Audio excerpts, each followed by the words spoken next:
ఫీజుల బకాయి బీజేపీ లడాయి అంటూ నిన్నటి నుంచి నిరాహార దీక్ష చేస్తున్నారు బీజేపీ రాష్ట్ర అధ్యక్షులు రామచంద్రరావు గారు. మరి వారితో పాటు మరికొంతమంది ముఖ్య నాయకులు కూడా వచ్చారు. అటు ఏదైతే ఎంపీ ఈటెల రాజేందర్ కావచ్చు, లేకపోతే చీకోటి ప్రవీణ్ లాంటి నాయకులు అందరూ కూడా వచ్చారు. వాళ్ళందరికీ కూడా మద్దతు తెలుపుతూ కొంతమంది బీజేపీ నాయకులు కూడా ఇక్కడ రావడం జరిగింది. సో ప్రస్తుతం మనతో పాటు బీజేపీ పార్టీ నాయకులు నెల్లి శ్రీవర్ధన్ గారు ఉన్నారు. మాట్లాడదాం అన్న. నమస్తే అన్న. సో నిన్నటి నుంచి కూడా మీ ఫీజుల గురించి మీరు ధర్నాలు అయితే చేస్తున్నారు ఇక్కడ నిరాహార దీక్ష ముఖ్యంగా. సో నిన్నటి నుంచి ఏమన్నా మీకు పాజిటివ్ గా రెస్పాన్స్ ఏమన్నా వచ్చిందా? ఈరోజు తెలంగాణలో 40 లక్షల మంది విద్యార్థుల యొక్క భవిష్యత్తు కోసం 15,000 కోట్ల ఫీజు రీఎంబర్స్మెంట్ను వెంటనే చెల్లించాలని చెప్పేసి రాష్ట్ర అధ్యక్షులు రామచంద్రరావు గారు నిరసన దీక్షను చేపట్టడం జరిగింది. నిన్నటి నుంచి వేలాది మంది విద్యార్థులు ఈరోజు ఈ యొక్క దీక్షకు మద్దతు ఇవ్వడానికి వేలాది మంది విద్యార్థులు వస్తున్నారు. మీరు కూడా చూస్తూ ఉన్నారు.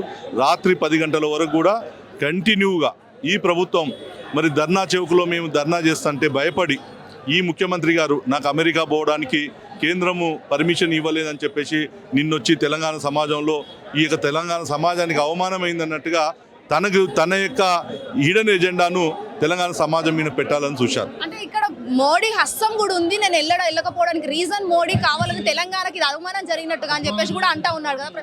అదే ఆయన చెప్పింది ఏంది, మేము తెలంగాణలో ప్రైవేట్ యూనివర్సిటీలను తీసుకొస్తా, ఇక్కడ ఒక గొప్ప విద్యా వ్యవస్థను పెడతా అని చెప్పాడు కదా. మేమేమడుగుతున్నాం అంటే మీరే కదా ఈ ఫీజు రీఎంబర్స్మెంట్ పథకాన్ని ప్రారంభం చేశాము, మా యొక్క డాక్టర్ వైఎస్ రాజశేఖర రెడ్డి గారు ప్రారంభించాడు కాంగ్రెస్ ముఖ్యమంత్రి అని చెప్పి గొప్పలు చెప్పుకుంటున్నారు కదా. మరి మీరు ప్రారంభించినట్టు ఈ ఫీజు రీఎంబర్స్మెంట్ను ఎందుకు ఈరోజు మీరు ఇవ్వట్లేదు? ఇలా 15,000 కోట్ల రూపాయలను ఎందుకు బకాయిలు పెట్టారు? మీరు గత ప్రభుత్వం మీద సాగు చూపిస్తున్నారు. మేము ఒకటే అడుగుతా ఉన్నాం, గత ప్రభుత్వంలో ఫ్యూచర్ సిటీలో 1000 ఎకరాల భూములు మరి ఇక్కడ ఇండస్ట్రీలు పెట్టాలని చెప్పేసి ఫార్మా సిటీని పెట్టాలని చెప్పేసి ఏదైతే భూములు అక్వైర్ చేశారో ఇలా అదే భూములతోటి నీవు వ్యాపారం చేస్తున్నావు కదా. మరి గత ప్రభుత్వం ఏదో ఫీజులు బకాయిలు ఉన్నామని చెప్పేసి నీవు తప్పించుకుంటే ఎట్లా? ఇది ప్రభుత్వాలుగా చేయాల్సిన ఒక ప్రాసెస్. గతంలో కూడా కాంగ్రెస్ ప్రభుత్వం నుంచి వెళ్ళిపోయినప్పుడు కూడా 2,000 కోట్ల ఫీజులు బకాయిలు ఉన్నాయి. గత ప్రభుత్వం కూడా చెల్లించింది. ఆ ప్రభుత్వం కూడా ఫీజులు బకాయిలు పెట్టింది. ఇది విద్యార్థుల యొక్క భవిష్యత్తు, అదేవిధంగా తెలంగాణ భవిష్యత్తు. ప్రభుత్వం స్పందించాలి, ముఖ్యమంత్రి స్పందించాలి, వెంటనే ఈ యొక్క విడుదల చేయాలి అని చెప్పేసి మేము స్పష్టమైన డిమాండ్ చేస్తా ఉన్నాం. ఇప్పుడు ఒక విషయం ఏంటంటే ప్రెస్ మీట్ కి సంబంధించి కూడా నిన్న మోడీని కొన్ని వ్యాఖ్యలు చేశాడు. మీ పార్టీ నాయకుల్ని అలాంటి కొన్ని వ్యాఖ్యలు చేయడం ఎంతవరకు కరెక్ట్? ఎట్లా చూస్తారు అసలు? ఈ రోజు నేనేమంటున్నంటే ఇదే ముఖ్యమంత్రి వచ్చిన తర్వాత విదేశీ పర్యటనలు చేశారు. అమెరికా పర్యటన పోయారు, కొరియా పర్యటన పోయారు, దావోస్ పర్యటన పోయారు. మరి రాష్ట్రానికి పెట్టుబడులు తీసుకొస్తున్నామని చెప్పాడు.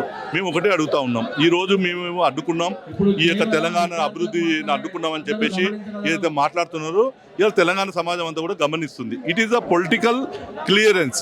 ఇది విదేశీ పర్యటనలు చేసేటప్పుడు మరి ఈ యొక్క ముఖ్యమంత్రులు కావచ్చు, మంత్రులు కావచ్చు, ఒక పొలిటికల్ క్లియరెన్స్ అనే ఒక వర్డ్ యూజ్ చేస్తారు.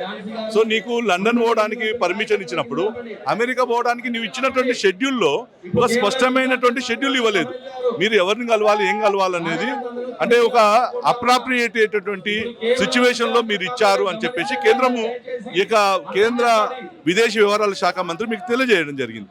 అయినా దాన్ని మర్చిపోయి నీ ప్రభుత్వంలో జరిగిన సంక్షోభాన్ని తెలంగాణ సమాజాన్ని డైవర్ట్ చేయాలని చెప్పేసి దానికి భారతీయ జనతా పార్టీ మీద, నరేంద్ర మోడీ గారి మీద ఈ యొక్క నెపం చేసి ఈ యొక్క కాంగ్రెస్ వాళ్ళు మాట్లాడుతున్నారు. అది వాళ్ళ యొక్క అజ్ఞానంతో చేస్తున్నట్టు వ్యవహారం. ఇదే కాంగ్రెస్ ప్రభుత్వంలో కూడా తరుణ్ గొగోయ్ అస్సాం ముఖ్యమంత్రి అమెరికా పోవాలనుకున్నప్పుడు 2012లో వీళ్ళే మరి అనుమతి ఇవ్వలేదు. అదేవిధంగా అర్జున్ ముండే భారతీయ జనతా పార్టీ ముఖ్యమంత్రిగా ఉన్నప్పుడు ఆయనకు అవకాశం ఇవ్వలేదు. మరి ఎందుకు ఈ యొక్క ముఖ్యమంత్రులకు తెలియదా, కాంగ్రెస్ పార్టీకి తెలియదా? కానీ వాళ్ళు రాష్ట్రంలో ఉన్నటువంటి వ్యతిరేకతను భారతీయ జనతా పార్టీ మీద ఈరోజు 40 లక్షల మంది విద్యార్థులు ఏదైతే ఉందో, ఈ వ్యతిరేకత ఏదైతే ఉందో వీటిని డైవర్షన్ చేయడం కోసం మాట్లాడుతూ ఉన్నారు. సో ఎన్ని చేసినా ఈ ముఖ్యమంత్రి గుర్తుంచుకోవాల్సింది ఏంటంటే, మీరు ఏదైతే చెప్తా ఉన్నావో స్కిల్ ఇండియా అని చెప్పేసి, యంగ్ ఇండియా అని చెప్పేసి, నేను ఏదో గొప్పగా విద్యా సంస్థలు చేస్తా అని చెప్తా ఉన్నావో, మేము ఈ యొక్క ముఖ్యమంత్రికి కాంగ్రెస్ పార్టీకి ఒకటే చెప్తా ఉన్నాం. 2020 ఎన్ఈపీ ఉంది, నరేంద్ర మోడీ ప్రభుత్వం తీసుకొచ్చింది. దాన్ని ఈ రాష్ట్రంలో ఇంప్లిమెంటేషన్ చేయి. మౌలికమైనటువంటి వసతులు వస్తాయి, మంచి సమగ్రమైనటువంటి విద్యార్థికి విద్య అందుతుంది. సో దాని గురించి ఆలోచించు కానీ నువ్వు నెదర్లాండ్లోకి పోవాల్సిందో లేకపోతే జర్మనీకి పోవాల్సిందో అమెరికానో యూకేనో పోవాల్సిన అక్కర్లేదు. ఇక్కడ ఇక విద్యా విధానాన్ని ఇంప్లిమెంటేషన్ చేస్తే తెలంగాణలో కూడా విద్యా వ్యవస్థ అద్భుతంగా ఉంటుంది. భావి భారత పౌరులు అద్భుతమైన పౌరుల యొక్క నిర్మాణం జరుగుతుంది. హిట్ టీవీ యాప్, ఇందులో short news, live news, entertainment shows, movies, digital magazines తో పాటు మీ జిల్లా వార్తలను కూడా ఫ్రీగా చూడొచ్చు. ఇంకెందుకు ఆలస్యం, వెంటనే హిట్ టీవీ యాప్ ని డౌన్లోడ్ చేసుకుని ఫ్రీగా ఎంటర్టైన్మెంట్ పొందండి. Hit TV app.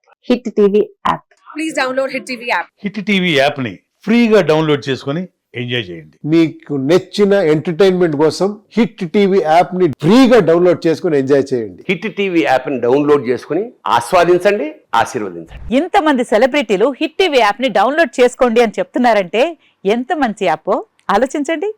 America America America అమెరికాలో చదవాలనుకునే వాళ్ళకి విశ్వసనీయమైన పేరు మన శౌర్య consultancy. UK Law 1 Year Masters. UK Law 1 Year Masters. 2 years work permit up to 5 years visa. Contact Saurya Consultancy.